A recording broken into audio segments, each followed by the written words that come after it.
Welcome to this Fleet Owner Quick Chat. Today we'll be exploring the future driver workforce through the lens of next generation in trucking and private fleet operations. I'm Kevin Jones, Editorial Director for Commercial Vehicles here at Endeavor, and I'd like to welcome back Cyndi Brandt, Vice President, Industry Solutions at Descartes. And Cyndi, good to see you as always. I believe you have a special guest this time. We do have a special guest with us this time. We have Lindsey Trent from Next Generation in Trucking, one of my favorite people in the industry of transportation.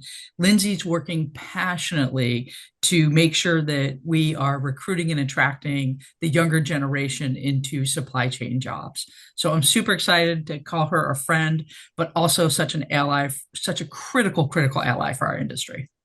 Um, Thank you so much. I am really happy to be here in this conversation about workforce and retaining drivers. Let's jump into it. Today we're going to talk about how tools such as route optimization, visibility, and better planning, as always, can reduce friction, improve consistency, and support driver satisfaction. We'll focus on how private fleets, especially those supporting wholesale distribution, can recruit, engage, and retain drivers by aligning workforce strategy with a more modern driver-friendly operating model. So, Cyndi, to start us off, Sure. driver challenge always been around, but shifting from just hiring, to keeping drivers engaged now. Where are fleets most out of sync with driver expectations? I think we have to take a step back and look at who the newer commercial drivers are that are coming into wholesale distribution, right? Especially those that are millennials and Gen Z. For them, it's really less about chasing that absolute highest paycheck and really more about lifestyle, stability, and respect as an employee. What they're looking for right now, and I see this even with my own family members that are in this generation, they want predictable schedules. They want to know when am I going to have my quality home time. They want to be on local or regional routes. They want to be very consistent on what time they start, what time they'll be home. Things like this, that predictability matters so much more to this particular generation. The second thing is pay. For them, it's still critical, right? We need money, we have to pay our bills, but transparency is also just as important for them. They want to make sure they clearly understand how they're paid. Is it hourly? What's my overtime going to be? What are my incentives? But the big thing is they want that transparency to trust that the system's absolutely going to be fair across for everybody. And then last, modern equipment and technology, we can't forget that these are the digital natives, right? They've grown up with technology. They want newer trucks with automatic transmissions. They want to know that we've got safety features embedded into those trucks. And they also want friendly applications to help them in doing their job, whether it's commercial navigation, workflow, proof of delivery. These are all table stakes right now because they expect to get them. Like I said, the younger drivers are digital natives. They expect to have tools in their hand that make their job easier, not harder. Okay, Lindsey, to follow up, from your position at Next Generation in Trucking, there have to be some opportunities here and also some challenges. Where do you see the pipeline improving and what are some gaps? So I want to say the pipeline is improving in that young people see the essential nature of being a driver and keeping us filled with our shelves filled with food, with drinks, with medicine. So they see the importance of being a professional driver. Mhm. And we are seeing fleets engage with the next generation. We need more engagement in terms of early talent development where fleets are going into their local school and taking a truck and just sharing on career day the job in itself. Because if they have never heard of it, if they've never really talked to anybody in the industry, then Mhm. they're not going to choose that as a career path. So early talent development is key. It's starting in eighth grade now as a mandatory thing that federally is coming down from the government for schools to start career exploration in the eighth grade. So we need to be continuously reaching out to our local schools and forming those relationships and having a presence there. And I'm not talking about miles and miles away, states away. I'm talking about your community, your backyard, the school that your kids go to, or maybe they graduated from. We're seeing it now. This is a long-term investment, right? But it's going to reap benefits, and we've even seen it reaping benefits with parents of these Mhm. students getting jobs with the companies that their student has been talking to. So I think that starting to build these relationships. There's schools all across the country that have CDL programs, diesel tech programs. Fleets need to be engaged with those programs as well, and sitting on their advisory boards. So we're seeing an improvement, but of course, we all need to do more. Well, along those lines, Lindsey, how is this early education and introduction to the industry shaping expectations for younger drivers once they're ready to actually go to work? So when they're actually ready to go to work, the expectations need to be filled, right? And we're seeing the first 90 days is a very critical time period where they have these expectations and they really need some hand holding in that first 90 days. This is for every driver. There needs Mhm. to be things in place for the first 90 days where they're continuously being communicated to, they're ensuring that their expectations are met, and if they're not, what we can do to make it better. And then after that 90 days, it continues to need to be 6 months within that first year, because if you can keep your drivers for 90 days, for 6 months, for a year, chances are you're going to be able to keep them for years to come, especially with this young generation. They're loyal. They want to build a Mhm. career path. And you as an employer need to figure out what can we do to build customized career paths for young people that are coming to work for us. And maybe it's putting them through a training program where they're just being invested in leadership skills or soft skills. Um, those are the types of things that young people are looking for, mentorship programs, training programs, and we need to make sure that we have got this developed for all of the employees, all the drivers that come and work with our companies. Okay, Lindsey, so these first 90 days or whatever are so important. Are you seeing a disconnect between what fleet operators still think drivers want and what the younger drivers actually value? Yeah, so there is, and Cyndi kind of touched upon it, right? Pay is important, but it's not everything. And Mhm. so, as a fleet, you might think pay is what it's all about, but it's not. It is about that lifestyle, those expectations on the schedule, because they do want a good home life. They want balance. They, Mhm. what's also really important to them is equipment, is technology, and not just technology and they're digital natives. So you think, oh, here you go, go for it, right? You still have to train them. They still want to be trained thoroughly in all the technology that you provide as a company, but they are expecting technology, and it's going to help them do their job better, and it's Mhm. going to help them be retained. The more technology you have, the better equipment you have, the more up-to-date things that you can provide for them. It is all about retention. And so those are some things that they're expecting. And of course, pay is important to them too, but those lifestyle balancing, that equipment, and then Mhm. of course I mentioned the personalized pathway. They want a career. They want to do something that matters. We all know that being a professional driver and delivering products throughout North America is so important and is so Mhm. valuable. And so selling that to them, making sure day in and day out that they know how important their job is to our country. Oh, well, Lindsey, I think you pretty much touched on the whole package there.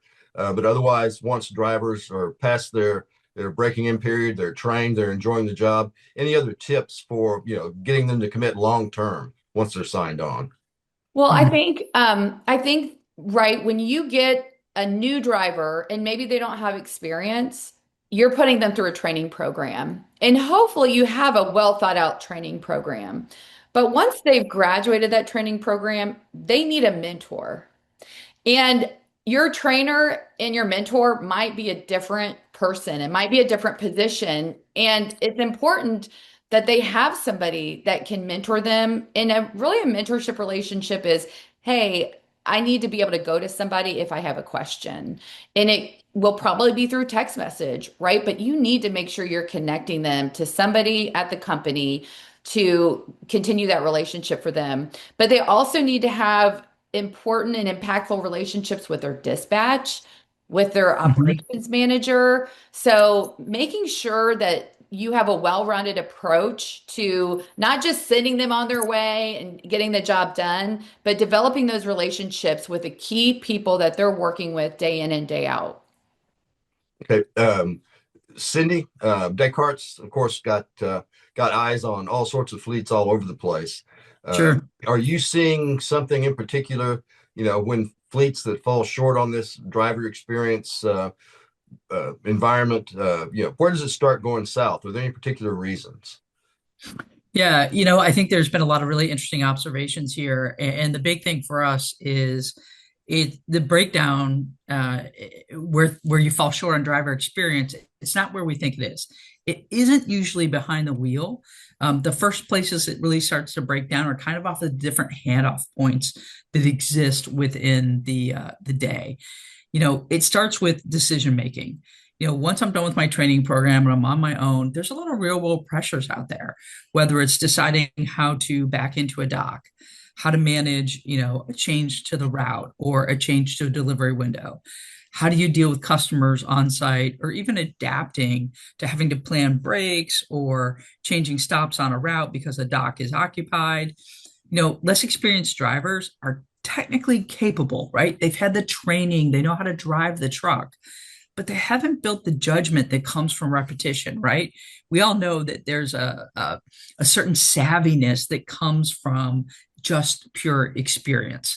So the first thing is they got a lot of stress because they're new and they're trying to do things. The next is really what I like to categorize as doctor driver coordination. Experienced drivers know how to read the warehouse flow, the flow of the parking lot. They understand how to communicate delays. They can figure out how to make sure that service really doesn't slip because they've got, again, a lot of that seasoned experience. But when you have an experience gap, you start to see some of these misses, right? Late departures, rush loading, or safety shortcuts that seem to happen. And last, it shows up in customer interactions. You know, Drivers are often the ambassadors and the face of the company. Newer drivers, they haven't learned how to manage a frustrated receiver or a cranky customer. They don't know how to protect the relationship and still keep that route moving along for the day. It's a real soft skill that they need to learn there. So a lot of fleets think about that a skills gap is really an experience gap in execution, communication, and or judgment. But that's why you have to have really solid coaching, mentoring, ride along programs in place when the experience isn't the same as those seasoned drivers. That's exactly what Lindsey was talking about earlier, is that you can have a training program, but you need to have that ongoing cultivation, if you will, of the skills gap or the soft skills to really, make that driver experience the best that it possibly can be, and reduce those stressors that come with the job and being new. Yeah, Oh, and gamify. I mean, right? They have Gamify. grown up playing games, Yep. and who doesn't like a little competition, even if it's just with themselves? But what can you do to gamify it to make it Yep. fun, but to make it a learning environment? Not a bad learning environment, but a coaching learning environment with positive outcomes. yeah, thank you, Lindsey. That walks right into my next question because Sure. I was going to say that the job of a driver is essentially the same as it's been for 50 or more years, but the difference now is the technology that is available to kind Mhm. of coordinate and align all these things. Talk a little bit about that, Cyndi. How does technology kind of have an overarching impact on this driver satisfaction? Yeah, I think when we're talking about, the younger digital native drivers, technology has the biggest impact when it reduces friction from the day, right? Applications that make the day easier and just more complete. And when I think about that, what does that mean? It means getting real-time information and updates. This is a generation that has lived on information instantaneously, right? Easy proof of delivery. Guide me through the workflow to make sure that I can, have the chain of custody information that I need. Make sure I can communicate directly with dispatch at all times so I can take away the stress from guessing, right? Or incomplete paperwork. When you give them an experience that works like the apps that they use in their everyday life, drivers can stay focused on service and safety instead of fighting different systems or paper and pen. I've talked to a lot of younger drivers lately that are, quite frankly, a little concerned when someone shows up and hands them a stack of invoices. They don't know what to do with it, right? Second, they want technology that's going to protect them. These are people that have grown up with cameras embedded into every aspect of their lives, right? So now they want it in their work lives as well because they understand the value of it. They don't see it as punitive or a stick. They see it more as a carrot and a way for protection. And then, lastly, like Lindsey was saying, these are folks that need to know transparency and visibility. They love the gamification. I want to know, how well am I doing? What's the baseline? How am I relative to the baseline? How am I doing relative to my peers? I don't want it to be super competitive, but I still want to know, how is the collective group doing? Because they really believe in the rubber band theory that if I pull one part of the rubber band, it pulls everybody up. Well, along those lines, Cyndi, since we are here, our audience is fleets, and they've invested in these technologies, route optimization, visibility. But still, drivers on the road, need to understand and understand how they benefit from this technology. Can you talk a little bit about that? Sure. So the younger generation is all about predictability, right? They will be incredibly loyal, they will be incredibly reliable, but they want to have predictability about their days. And if you can provide that, it will result in loyalty and retention. How do you get to that predictability? You do that with good route optimization tools. I take the execution information that I collect on the route, and I use that to feed it into that route plan or route optimization tool so that I can now get highly predictable routes. If I say it's going to be an 8-hour route, it's an 8-hour route. If I say that you should have 20 stops, it's going to have 20 stops. Let's take real information, feed it back into the route plan to create a predictable and runnable, safe route for the day. And that's really going to win them over and retain those drivers. And can I mention one other thing? I've been in several field trips where students come to a food distributor and they show them the route optimization and how it works. Sure. And the light bulb moment that these students that are usually seniors in high school, when they see the technology and that route optimization, it gets them excited and fascinated about, wow, I didn't realize all of this goes into it, but it spits out an amazing route that looks clean and is a day's work. So using that tool when you're talking to young people and showing them technology in the truck, that's another great tool to use to attract the next generation. But Lindsey, you point out something else there that's really important too, like showing people the technology. You need more than just drivers, right? We need people to understand the technology in the warehouse that may fascinate them. We need routers, we need dispatchers. We need to show this technology to people because they don't understand. I can tell you, when I entered this industry 26 years ago, I had no idea how much technology backed it. And it's only, quadrupled since I've been in the industry to change how we do things in last mile distribution. Well, Cyndi, we're hitting the sweet spot for Fleet Owner. We're all about solutions, and all of our editorial meetings, we've got to find an angle for solutions in everything we present to our audience. So, real quickly, what is the practical place for fleets to start to make some of these things happen? Give me a quick start. Quick start. So just be more transparent with the tools you're using, right? Just like we're trying to show those tools to the folks that might be coming into the industry, show your drivers what you're using today. Talk with them. Understand what isn't working. There's no need to go invest in a whole bunch of stuff because we already have a lot of great tools. Just start talking about and publishing what they do and invite people in to touch and feel it. Have a driver route for a day, cross train a little bit. I think that that's the one thing for improvement is that if you get exposure to the different things, people naturally talk about it and get excited about it. All right. Well, as we're wrapping things up, to jump from an immediate solution to kind of a big picture, I guess for both of you, where do workforce strategy and technology need to align more closely? Lindsey, you want to jump first? Yeah. So I think that what we need to do is to make technology a people first strategy. It's not Mhm. going to, technology isn't going to replace the human, right? Anytime in our lifetime, unless it's a route that is out in the country in the middle of nowhere. But it's a people first strategy that we're trying to do to align the technology.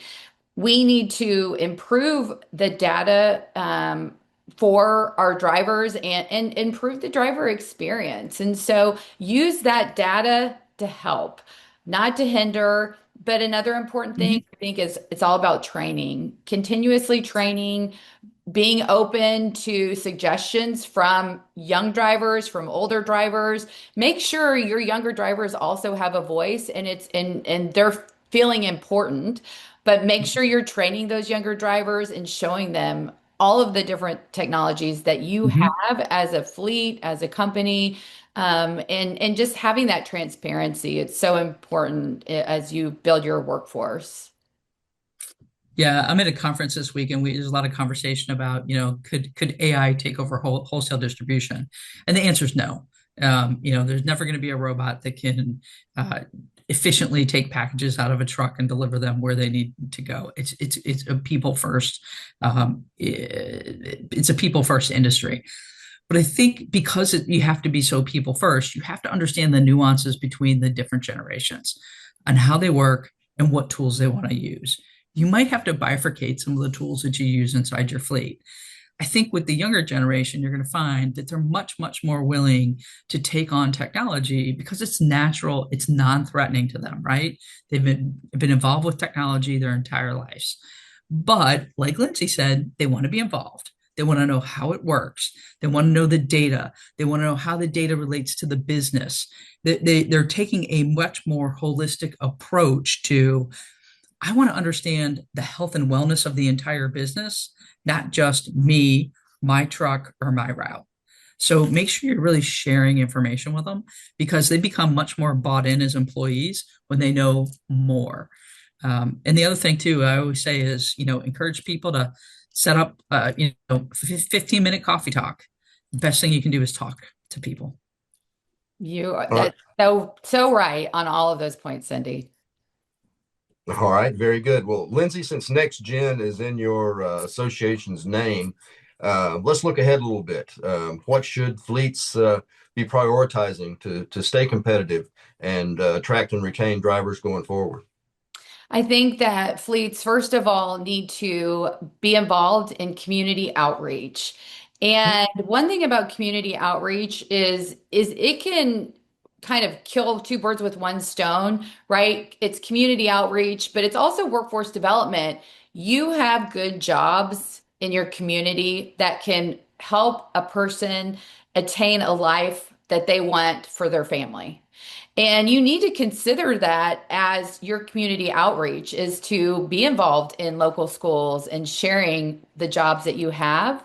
Mhm. But I also want you to know that there's a return on investment when you're allowing your drivers to volunteer and to go to talk to students. It gets them more invested in their job. It increases their productivity.